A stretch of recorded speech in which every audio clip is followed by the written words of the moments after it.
My guest tonight is Joachim Hagopian. He is a West Point graduate and a former U.S. Army officer. He has written Don't Let the Bastards Get You Down, a manuscript based on his unique military experience.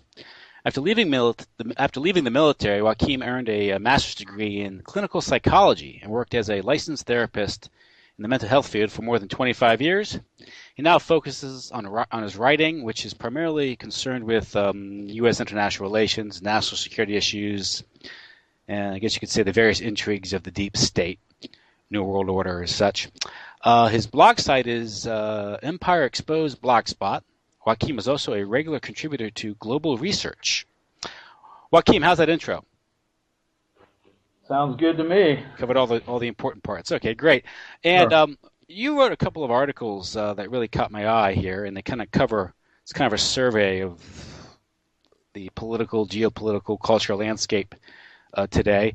One was, will the U.S. created ISIS attack Americans on U.S. soil? And homegrown terrorists, new draconian laws usher in the New World Order. The two articles kind of complement each other.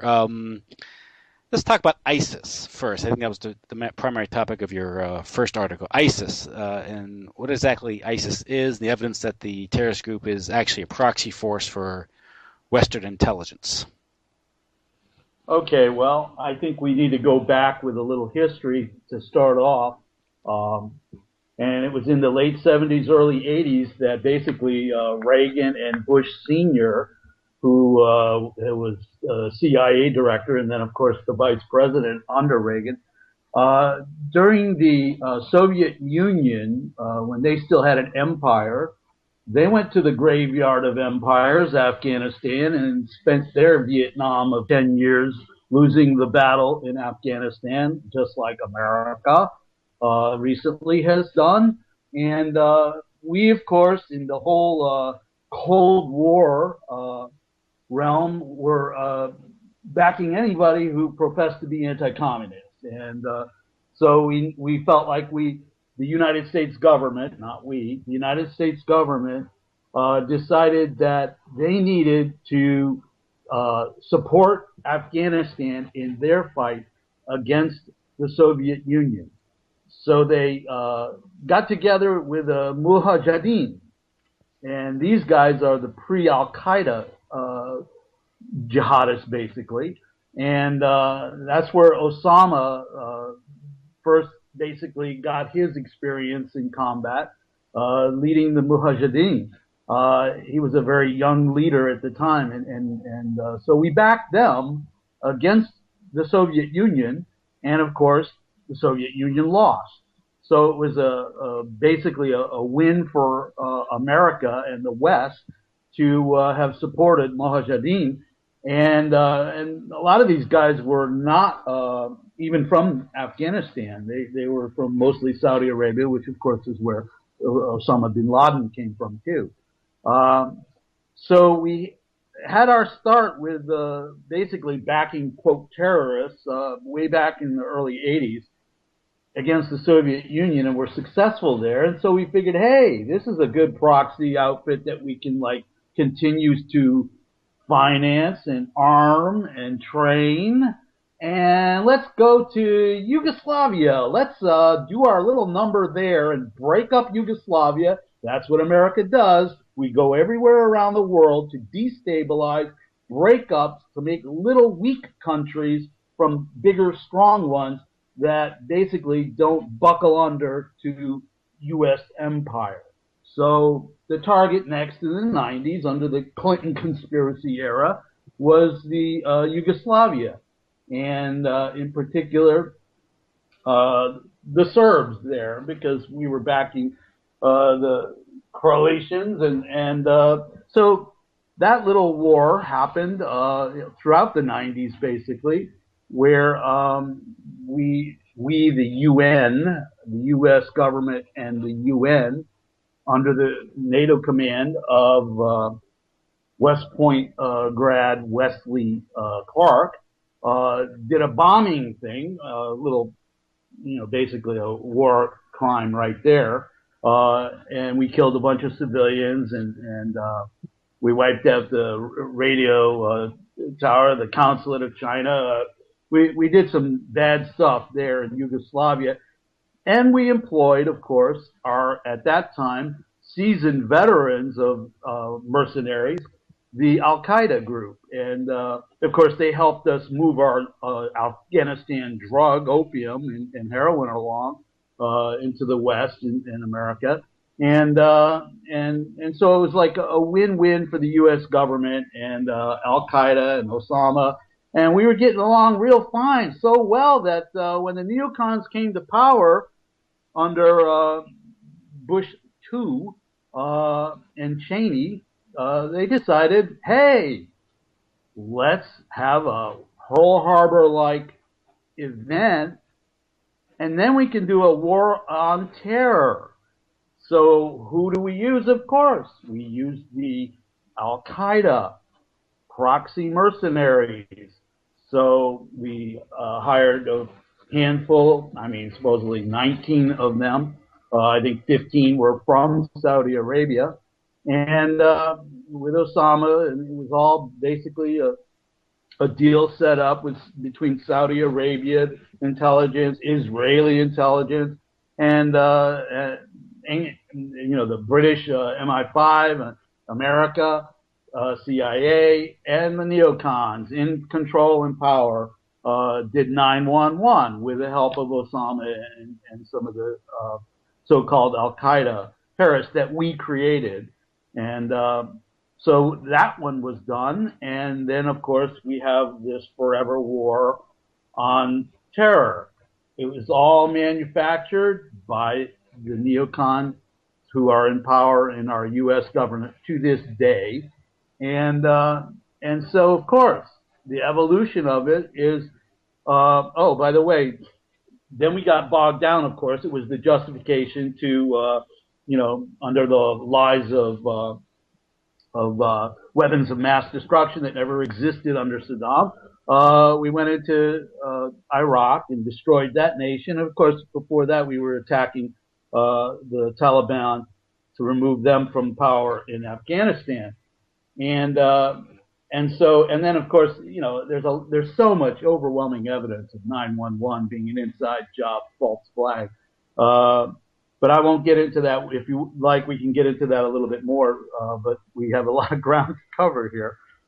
So anyway, so basically, Al Qaeda was basically being used in Syria. We used them again.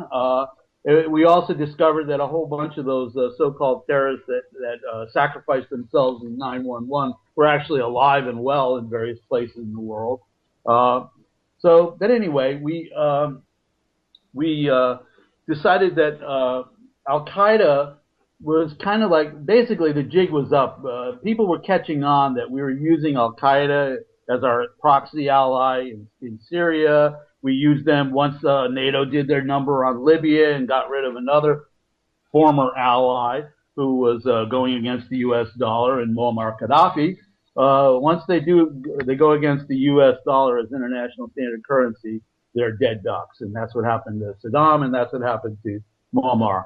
So anyway, but after the more war crime bombing by NATO, i.e. America, Libya, then we brought in Al Qaeda again there to wreak some more havoc, and it's basically been a totally dead, chaotic, violent nation ever since.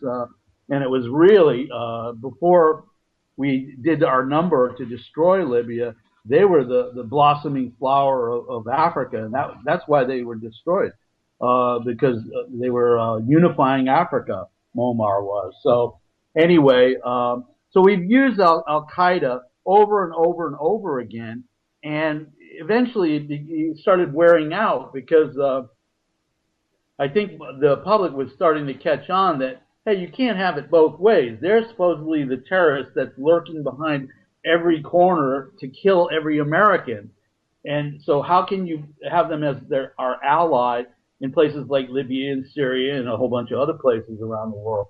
And so about that time, basically the Pentagon, and this has been confirmed by reports that go back to 2011 and 2012, the Pentagon and the National intelligence information have documents that were with the Freedom of Information Act uncovered, basically where back in 2011, 2012, the United States made a decision to basically arm in major weapons with what the group that ended up becoming ISIS, the Islamic State, the big monster on steroids. Okay, we created another monster, and they're the ones, of course, that are doing the beheading of the week, and they showcases it on YouTube. It's like a total propaganda site.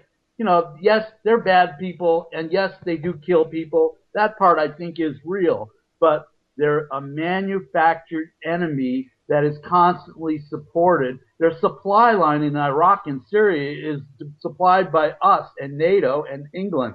There have been ample evidence that food supplies, medical supplies, arms are being airdropped by the United States to make sure that they keep fighting against Assad in Syria and continue to wreak havoc. Basically, the plan for Iraq is to break it into three parts. The Sunni part, the Shiite part, and of course the Kurds to the north. So that's the agenda. We just basically invent a new enemy. And of course, back in 2014, came along the U.S.-induced, State Department-induced coup in Ukraine, where we got rid of another sovereign nation, democratically elected leader. He might have been corrupt, but pretty much every leader in every national government is corrupt, pretty much, around the world. And there's no more corrupt ones than the ones we tend to support. So anyway, we went into Ukraine and have been wreaking havoc there. Everywhere we touch, it's the King Midas in reverse. Our agenda is basically, we don't actually lose wars because the globalists are actually in charge of our foreign policy. The Council on Foreign Relations, basically they're the public face for the globalists that are really calling all the shots on this earth. And certainly the Council on Foreign Relations dictates U.S. foreign policy, along with Israel and Netanyahu, although they're losing a little favor because there's a little bit of a squabble going on now over Iran, with Obama and company wanting to move forward with the recent agreement on making sure that Iran does not develop military nuclear capability, which the CIA, our own criminal CIA, has been saying that they never developed any. And it was backed by other inspectors that have gone in. But anyway, I'll let you ask the next question. Yeah, that was a wonderful, I guess, summation or survey of, I guess, the history of these intrigues and the current situation. Yeah. People do point to the obvious nature of these so-called terrorist outfits being some sort of proxy force, because you can trace their lineage back to the Mujahideen, which was a U.S. intelligence operation, which dates back to I guess, July '79 with Brzezinski and Operation Typhoon. It was, as you mentioned, a plan to deliver to the Soviet Union their own Vietnam. But there are other motivations involved here. One thing is the constant theme of narcotics trafficking in these various hotspots. You can see that in the Middle East, in Asia through the 30s, throughout the 60s and the 70s, in the Vietnam War, with heroin coming out of Asia and being shipped into Mexico, and of course that exposes the alliance between the U.S. government, intel community, and organized crime, and also corporate America. And then it gets into one big, it's one big corporate monstrosity, really. That's Black Ops has been financed primarily by our drug profits. Sure, it's off the books operations, and numbers. I mean, the numbers in the hundreds of billions. So it's like almost they have a unlimited amount of resources to do these things. No accountability too, which is a bad combination given the realities of human nature. But also, you also mentioned or alluded to, when you point this evidence out that there is a direct link between, at least a symbiotic relationship between U.S. intelligence, the Pentagon, and these terrorist organizations. A lot of people will say, well, it's blowback. These people just don't know what they're doing. They're making a mess of the world. They're making money. But that really doesn't hold water because, if you look at the various conspiracy theories around 9/11, the most ludicrous of all the conspiracy theories is the official story, which is indeed a conspiracy theory. And if you do look at connect the dots and find out the dots were disconnected purposely, just like on Pearl Harbor, obviously was a setup. Now, the true nature of that setup is a subject of some controversy. Obviously, there's going to be some speculation and disagreement within the so-called truth community over the true nature and the full aspect of that. I think you're correct in saying that it was a kind of a coalescence of various interests, whether it's the Zionists, the bankers, big oil, the neocons, so it's kind of a hodgepodge of all these groups getting together to pull this thing off. So that's one. When you get into this, to go down the rabbit hole in this, that's when they got to realize that, in many respects, the truth of these things is denied to us, and we have to engage in some sort of informed speculation. And therein is the controversy. But people of good faith can disagree on these things without, accusing each other of being, agents of influence or whatever, which unfortunately you get that a lot when you get into this. But your cover of ISIS, it really, if you look at it, is ISIS. It's, as you said, it's operating out of NATO territory, and like in Turkey. Sure. They can drive across the desert with this fleet of brand new Toyota trucks, and they're without being molested by NATO or U.S. bombs and all that. So it is pretty obvious. And of course, at the same time, where we're attacking under the pretext of attacking ISIS in Syria, we're bombing the hell out of the Assad regime, destroying their infrastructure. Sure. Which gets into this whole thing about destabilization of these countries that aren't exactly within the Anglo-American fold. Do you want to get into that? That the objective of this policy is destabilization and war? Yeah. I mean, for centuries now, the elite have made lots and lots of money on war, as well as drugs in the last few centuries as well. And it's worked for them in the past, so why would they stop? And also, that's also consistent with the Israeli policy, or the Odan Yinan plan, of kind of breaking up the area into these microstates that can be easily managed, and that's. But it seems what's unfolded in the past few years, which explains maybe why ISIS is enjoying support from Israel, which some people say ISIS stands for the Israeli Secret Intelligence Service. But you mentioned it's an extension of them, I think. Yeah, and you mentioned this character al-Baghdadi, and in your article you mentioned that he possibly is an actual Mossad agent. Yeah. Supposedly born and bred in Israel. Well, that's interesting because I've read, this very, when you get into some of these intelligence operations, it really is a hall of mirrors. You can get really turned around and confused. That's the whole idea of it, I guess. But I think other whistleblowers, or supposed whistleblowers, like Victor Ostrovsky, he wrote By Way of Deception. And he claimed in that book that Carlos Jackal was always an Israeli asset. And if you really look at it, it makes a lot of sense, because one beneficiary of Carlos Jackal was the Israeli state, because you have this guy running around creating mayhem. That's the strategy of tension at work there, right? Yeah. Long history of that. Gladio goes back to like the late 40s, early 50s with the Cold War in Europe, and of course more modern end of Gladio B ended up in Turkey mostly.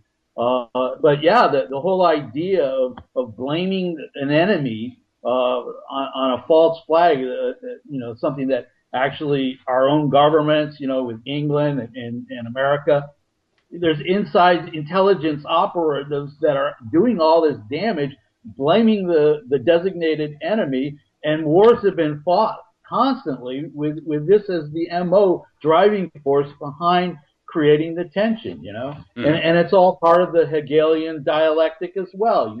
You create a crisis so that you come up with a solution, and then you gain more absolute tyrannical control. And that's the pattern that's been repeated over and over again, along with a strategy of of divide and conquer. They know how to, pit people against each other, pit groups against each other, religions, races, you name it, classes. The oligarchs know how to, stir the pie and make some trouble for everybody. Yeah. And glad you mentioned the Gladio operation. Of course, as you mentioned, was a post-war false flag operation. I guess it grew out of the stay-behinds, which was developed during the war.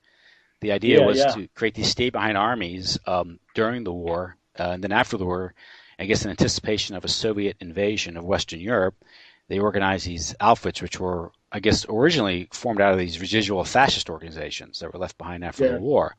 And of course, these operations existed all throughout Europe, and Italy was called Gladio, so we just call it Gladio.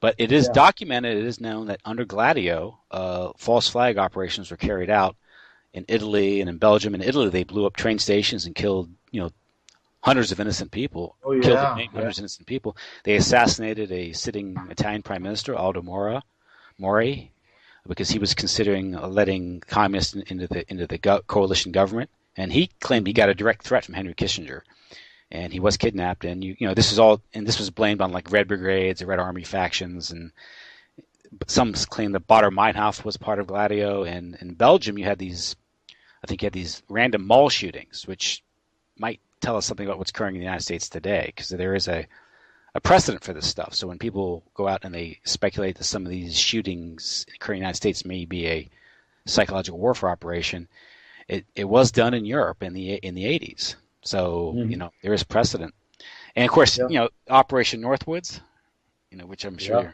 which people are aware of, and that of course what part of the plan of that was to fake terrorist operations in the United States and blame it on Cuba to justify an invasion, and part of that. Part of Operation Northwoods is proposed that he had to blow up a plane allegedly full of college students, get it shot down in the sky, and this was done with a drone aircraft. This involved fake victims and fake loved ones, mourning loved ones. So what does that tell? Where have we seen that before?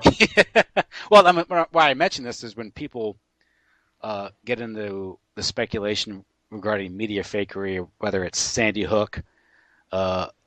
This gives us some indication of what the deep state or these so-called security agencies are capable of contemplating and doing. Have been doing for the last 50 plus years. Yeah, if you look into that, yes. You also have media fakery, which this involves the complicity of the media. Well, we do know from the 70s that the mainstream media, the networks, the newspapers were a wholly owned subsidiary of the Central Intelligence Agency under Mockingbird. And you had the CNN, which was caught faking missile attacks during staging fake missile attacks during the Gulf War. You've probably seen that download from the satellite where they're faking a missile attack, and actually it's in the Atlanta studios. You see that, and how can you go back and watch CNN or CSNBC or CNNBC or Fox and believe anything they're reporting? Right. You have to be somewhat skeptical. But again, what you're saying is that the feds and the terrorists, their relationship is more than symbiotic. It's actually operational, is what you're saying? Sure. Yes. Yep. And in your article, you get into, of course, the some of these incidents in the United States, whether it's the World Trade Center bombing in '93 or the Sandy Hook incident and these recent shootings. You want to tackle those issues? What you think was going on with those situations? Sure. Well, let's see. Of course, the Boston Marathon bombing. There was another false flag. What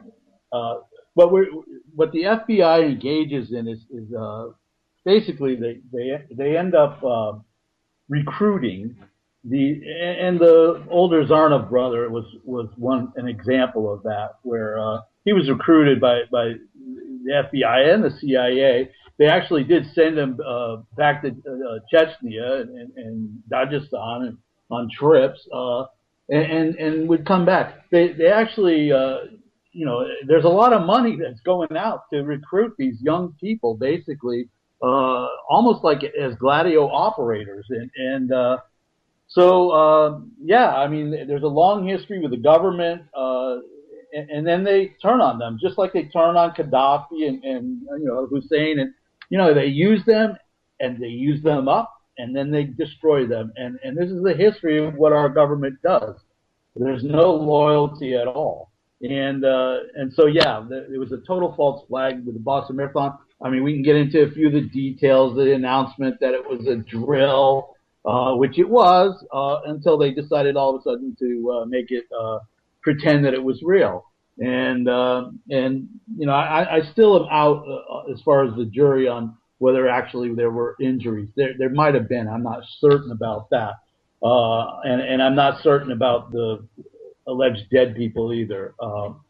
But anyway, it was another false flag.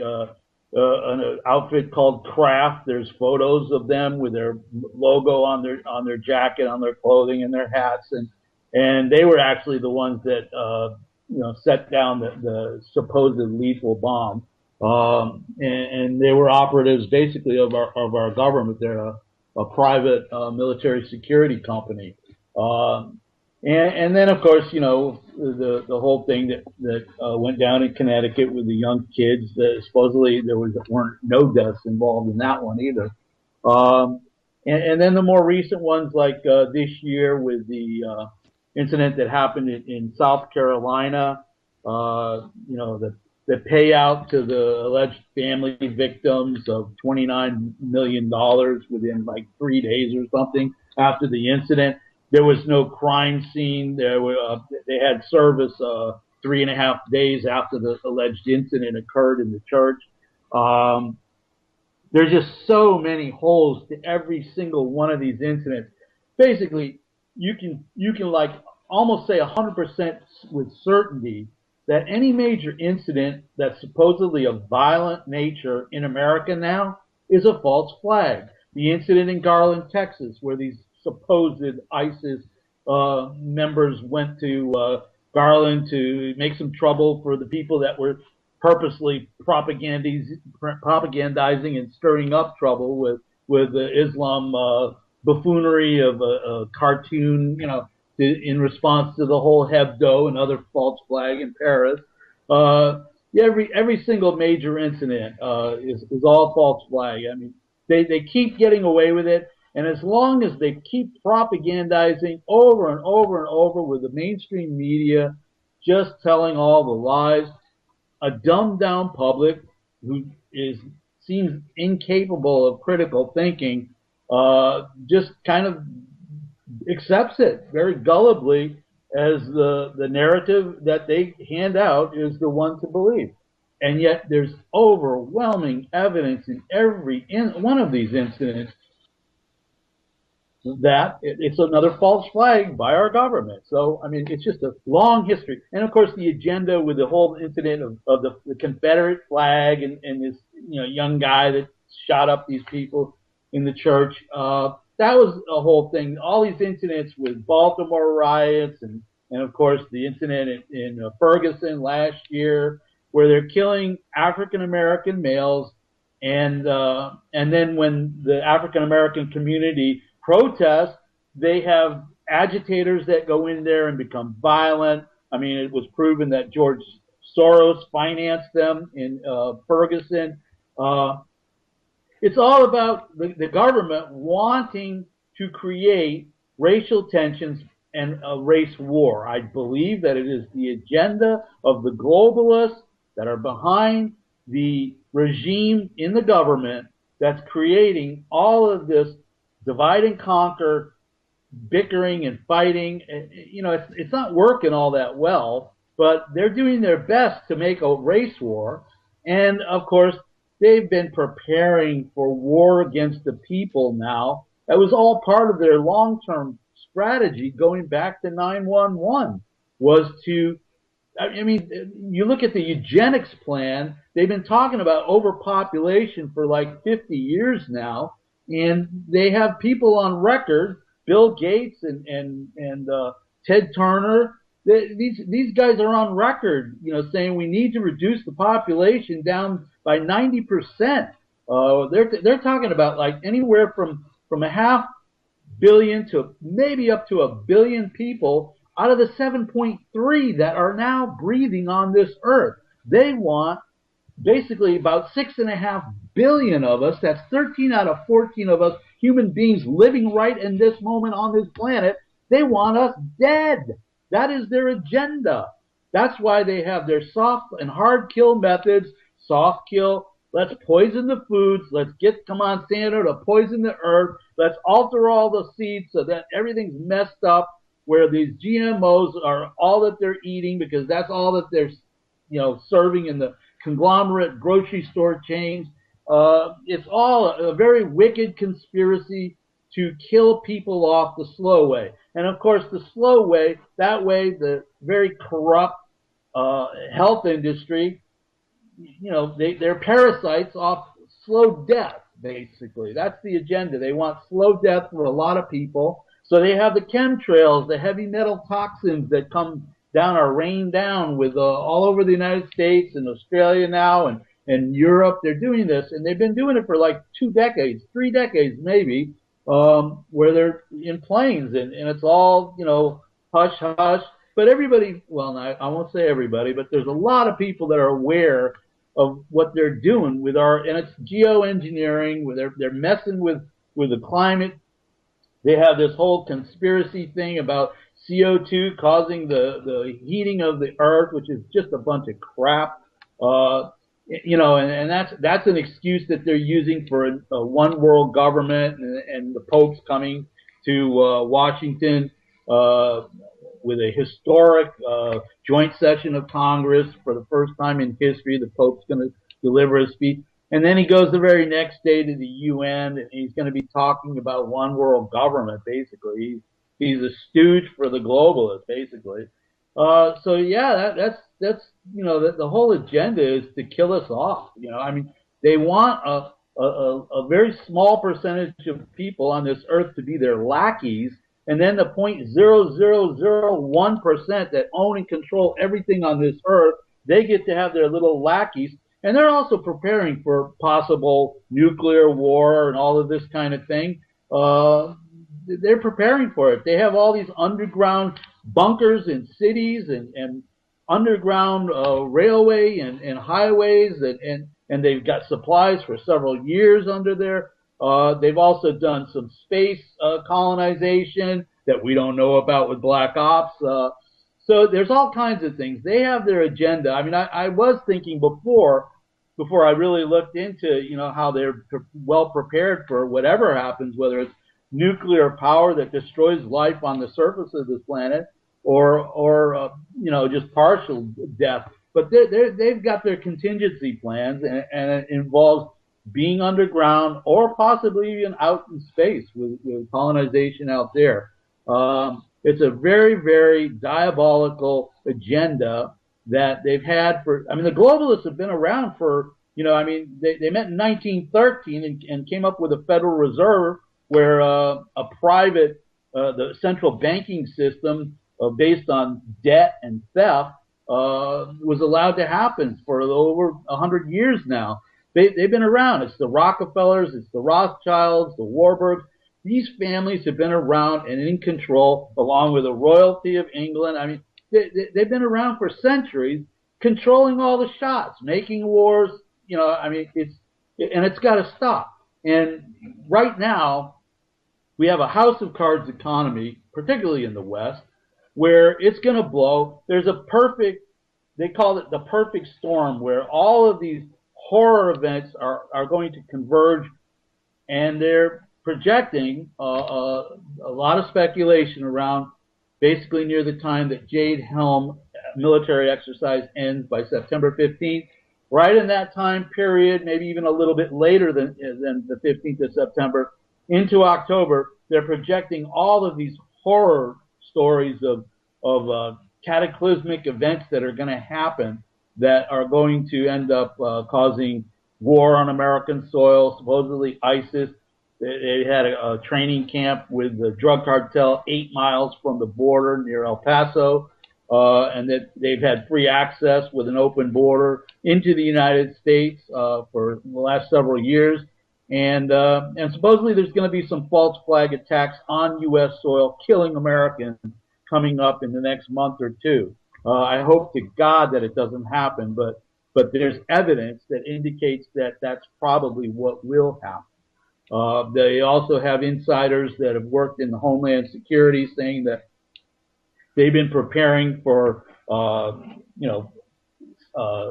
false flag attacks, a cyber attack on our banking infrastructure that's going to bring down banking where people can't go to the ATM anymore. And they also have legislated laws now where they're going to be able to confiscate or steal the people that have deposits of bank account money. The big banks are going to have a bail-in. They're already doing this in places like Greece.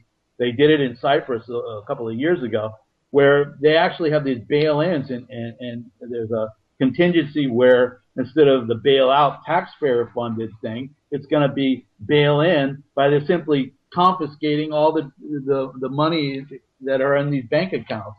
So all kinds of horror stories are probably ahead for us. And it's a globalist agenda, basically Agenda 21, the UN Agenda 21 has been, which was signed in 1992. It's just a matter of time before they get their way of a one world government. That's what they're shooting for.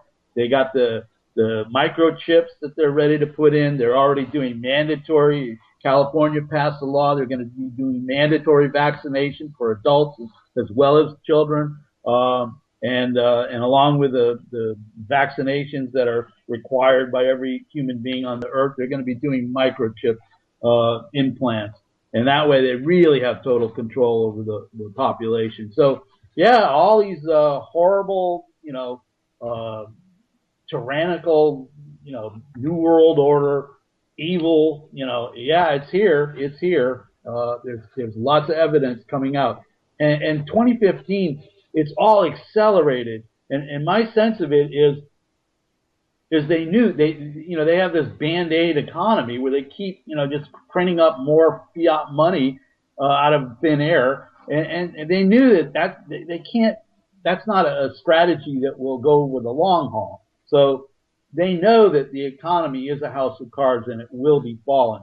And obviously the US dollar and the petrodollar are not going to be the standard currency. China and Russia have been hoarding gold, and they want the next currency to be backed by gold, and China is basically jockeying itself for its currency to become the standard. So there's a currency war going on. There's a lot of speculation over that huge chemical bombings in Shenzhen, China, last week. That it might have been payback for the devaluing of the yen, Chinese yen. So, yeah, a lot's happening. I mean, it's just incredible the amount of developments and events that are going down. And of course, the truth behind it, we will never know if you pay attention only to the government and mainstream media.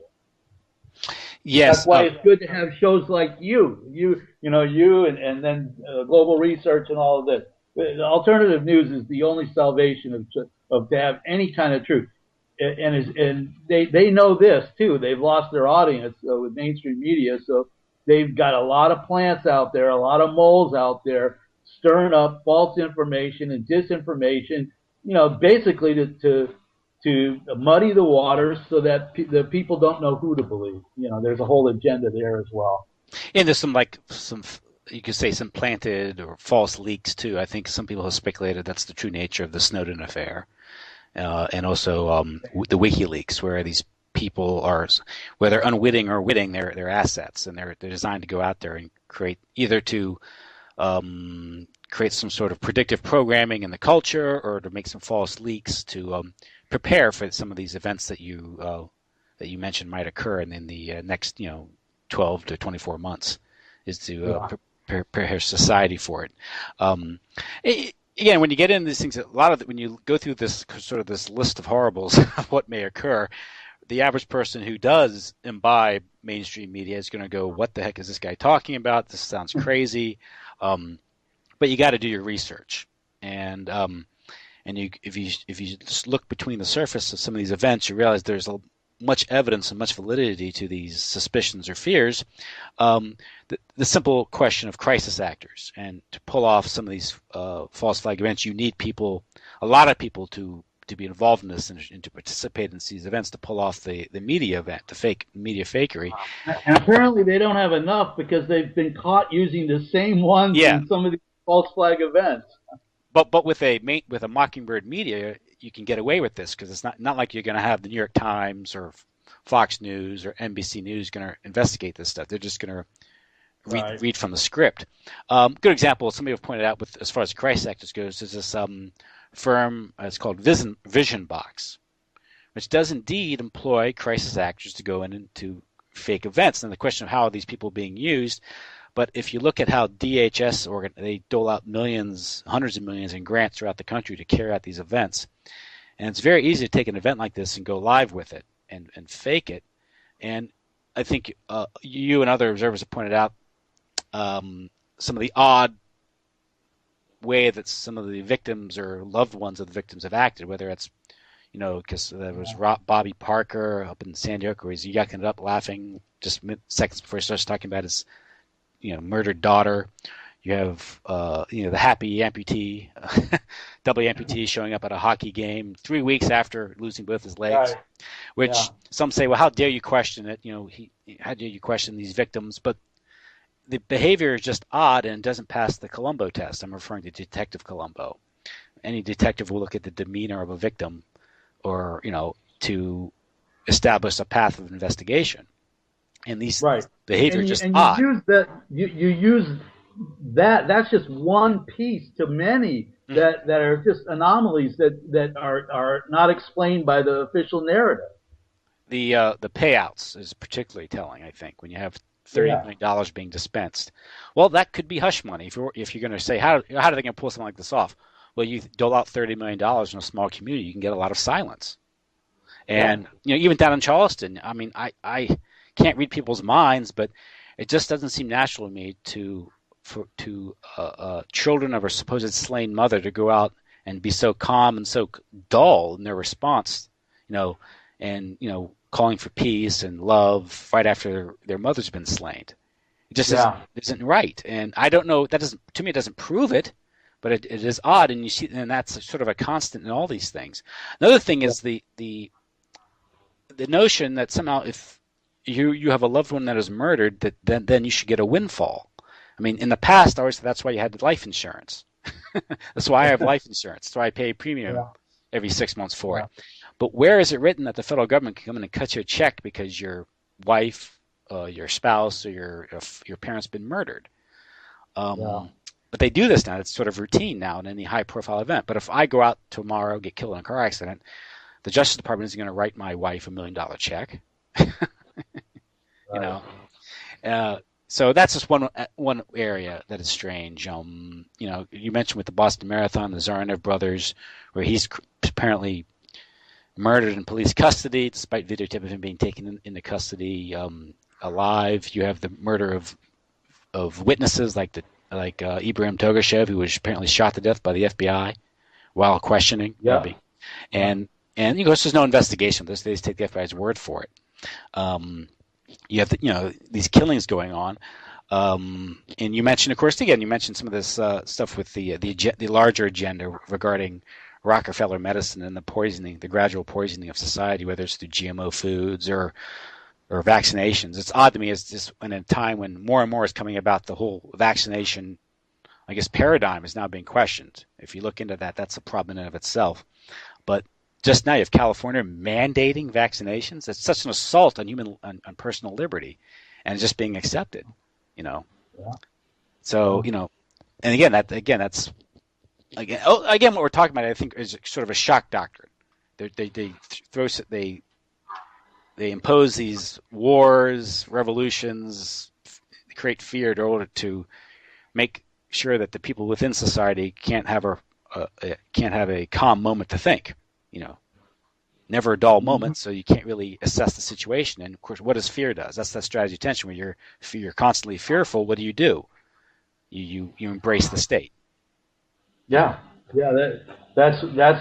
what so much of this is motivated by a manipulation of emotion of fear in the population so that they become more afraid and more compliant. Mm-hmm. When they are in that state, they're going to be very docile and easily controlled. And that's where they pretty much have a lot of Americans right now. And what you've pointed out now, why I think it's a lot easier to accept that some of these black operations, intel operations, civil wars are being conjured up or being stirred up by U.S. operations. This is the game of nations. This is sort of the great game going on and strategizing and control the world's resources. And a lot of people can conceptualize that, but they have a hard time conceptualizing that the same destabilization efforts that are being brought to the poor souls of Ukraine or the Middle East or Asia or Africa or Latin America, for that matter, that the same people doing this might think that the same strategies can be applied to North America. Sure, and they are. And so that's another thing is we're the conceit, or at least the comfort, to think, well, they wouldn't do it to us. Well, they've been caught doing it to us, and they are doing it to us, because it's all part of the same thing, about control. Regarding Jade Helm, I read an interesting article about that written by Jay Dyer, Jay's Analysis, what exactly is Jade Helm? And if I can find in my notes here. Well, let me get quote psychological operations. There's a quote by Major General Ed Rouse. I guess he's involved in psychological warfare at the Pentagon. And his quote was, psychological operations, or PSYWAR, is simply learning everything about your target enemy. Their beliefs, likes, dislikes, strengths, weaknesses, and vulnerabilities. Once you know what motivates your target, you're ready to begin psychological operations. And that, so the Pentagon spends a lot of money studying this stuff, And it's not like this is conspiracy theory. And of course, one of the chief psychological warriors in the Pentagon, was the Satanist. What's his name? Major Colonel Aquino. Are you familiar with him? Oh yeah. He's a pedophile too. Yeah. So, and because he's been implicated in the Franklin scandal, some of these organized pedophilia, and out there in San Francisco, the Presidio scandal. Yeah.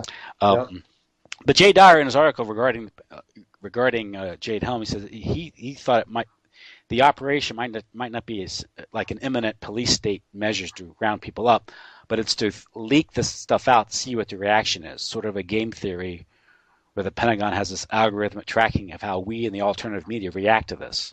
And there's a reason why they came out with it publicly. 4 months before it started? Yeah, they wanted to actually measure the response that America would have to knowing that there's this grand, never before operation with one quadrant of America involved. They wanted to just sit back and record the reaction. And of course, with the whole, movement in Texas, they're coming to, invade Texas and take us over and martial law. It may or may not happen. Martial law may happen in the next month or two, and it may not. It may just be a psyops. There's a strong possibility that it is just a psyops. I'm inclined that it is going to probably go live. I just think that there's so many things that are lining up with the timing there that I think it probably will go live with some kind of false flag incident. But even if it is just okay, get used to it, folks. Military with automatic rifles and right in your doorstep, in your neighborhood. Get used to it because it's here to stay. It may be that, and of course, there's also been a lot said about the software, the Jade Helm software that they're using now, where they're going with artificial intelligence, and they don't even need the commander or human commanders making decisions on the ground anymore because they have all the data coming in live to then change as the circumstances on the ground change. Then the data, as far as what to do, changes too with artificial intelligence. It's pretty incredible the technology that they're using against us so that they have absolute control. And then, if there is in fact a civil war where there's patriots that are trying to fight back against this oppressive government, they have all this technology on their side with with intelligence and artificial intelligence and the machinery and the weaponry to really wreak havoc. And, you know, so yeah, it doesn't look good for the home team called, you know, us good old Americans, you know. Well, because by the others, the good guys aren't, by their very nature, aren't organized because they're not psychopaths. They're just out there living their lives, trying to take care of their families. Right. And when you're fighting a determined foe, who's albeit a minority, but they're well organized and they have all the resources at their disposal. At the same time, they can claim the mantle of law, of authority. They're under the color of Right. law, national security. They've been planning this for years, literally years. Well, that goes back to what the report from Iron Mountain, NSC, was it NSC 68 back in the late 40s, where constant warfare was necessary to maintain social cohesion, and that too was supposedly a hoax. Yeah, right. Okay, but you see it. We saw it played out in grim reality. So it's hard to, it's a hoax. It was satire, but then you can point to events throughout those decades that prove that it was actual policy. But that explains maybe even Sandy Hook, and maybe it's made Sandy Hook, some of the other shootings, make them obviously false flags, so they can gauge alternative media as a response to this stuff. It's all part of algorithmic tracking. How do we react to this? So the very fact we're having a conversation about it is we're playing into their game.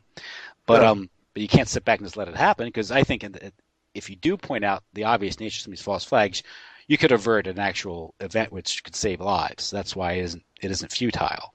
If you point out the obvious nature of a bombing, maybe it makes it so they have to go out and fake killing, which in itself maybe is an improvement, because then you don't have real victims.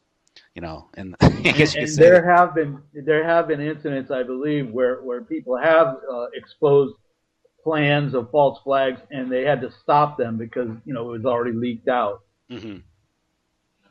So that's where we are. Again, we have to point these things out to people, but again, you got to do your research on these things. And I think for the majority of Americans who still oblivious by reading the mainstream media or entertaining themselves to death, this is hard to fathom.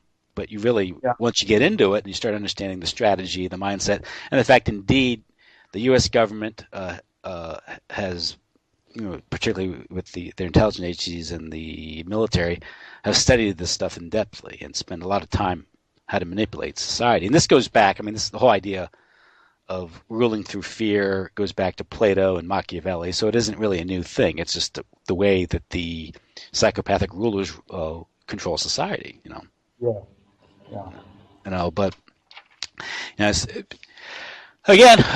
it's hard to understand. It's hard to wrap your head around. Good example you've had recently. You wrote about what's going on south of the border, and of course, Mexico has always been a target of destabilization.